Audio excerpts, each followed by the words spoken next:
Hi all எல்லோரும் எப்படி இருக்கீங்க? நல்லா இருக்கீங்களா? வாங்க இன்றைக்கி ஒரு vlog தான் பார்க்க போகிறோம். எனக்கு ஸ்டடி ஹாலிடேஸ் முடிஞ்சு எக்ஸாம் ஸ்டார்ட் ஆகிட்டு 10th ஜூலையே எக்ஸாம் ஸ்டார்ட் ஆகிட்டு எனக்கு 10th ஜூலை இங்கிலீஷ் எக்ஸாம் இருந்துச்சு. அடுத்தது 11th ஜூலை உடனே மேக்ஸ் எக்ஸாம் இருந்துச்சு. எனக்கு மேக்ஸுக்கு படிக்க டைம் இல்லை அப்படிங்கிறதுனால லாஸ்ட் 3 டேஸாக நான் வந்து மேக்ஸ் தான் படிச்சிருந்தேன். போன விலாக்லேயே சொல்லியிருந்தேன்.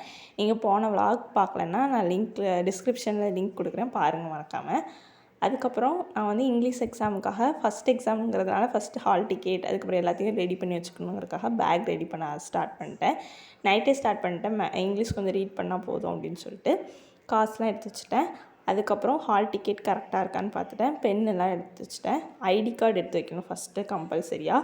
அப்புறம் ஷூ தான் போட்டு வரணும்னு சொல்லியிருந்தாங்க. அதனால் நான் ஷூ போட்டு போனேன். ஃபஸ்ட் நாள் மட்டும் தான் போட்டு போனேன். அதுக்கப்புறம் ஃபுல்லு செருப்பு தான் போட்டு போனேன்.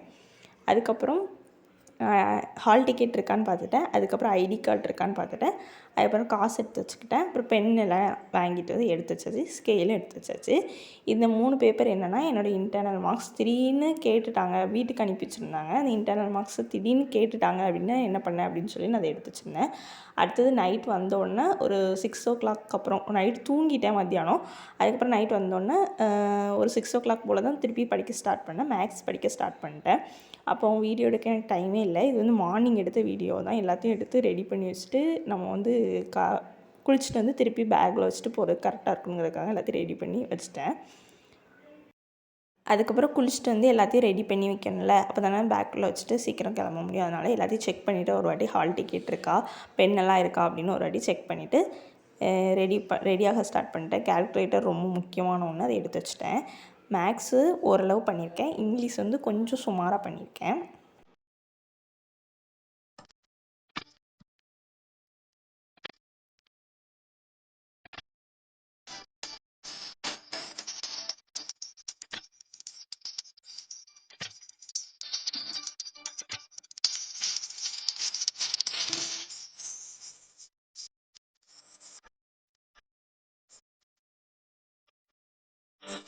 இது வந்து என்னென்னா போன விலாக்லேயே சொல்லியிருப்பேன் ஒரு ப்ராஜெக்ட்டுன்னு. அந்த ப்ராஜெக்டுடைய அவுட்புட்டு தான் இது.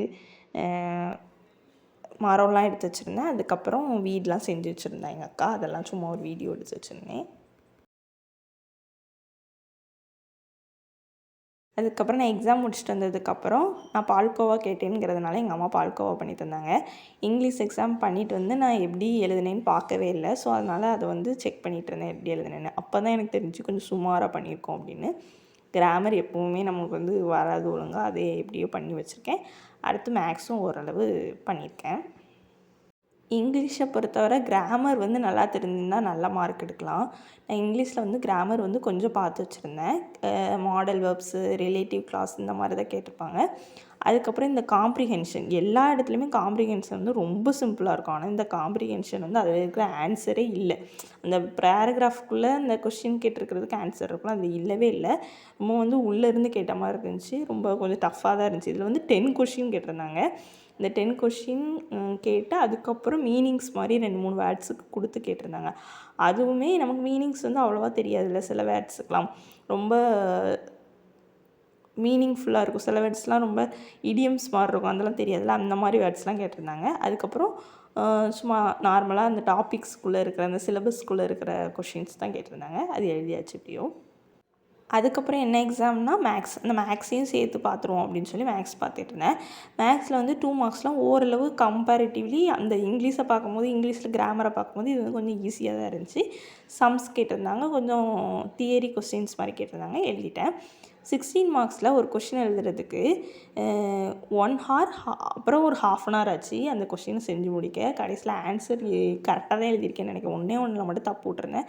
பட் ஸ்டெப் மார்க் போட்டுருவாங்க, அதனால் ஒன்றும் பிரச்சனை இல்லை. அதுக்கப்புறம் எல்லா கொஷினையும் எழுதி முடிச்சிட்டேன்.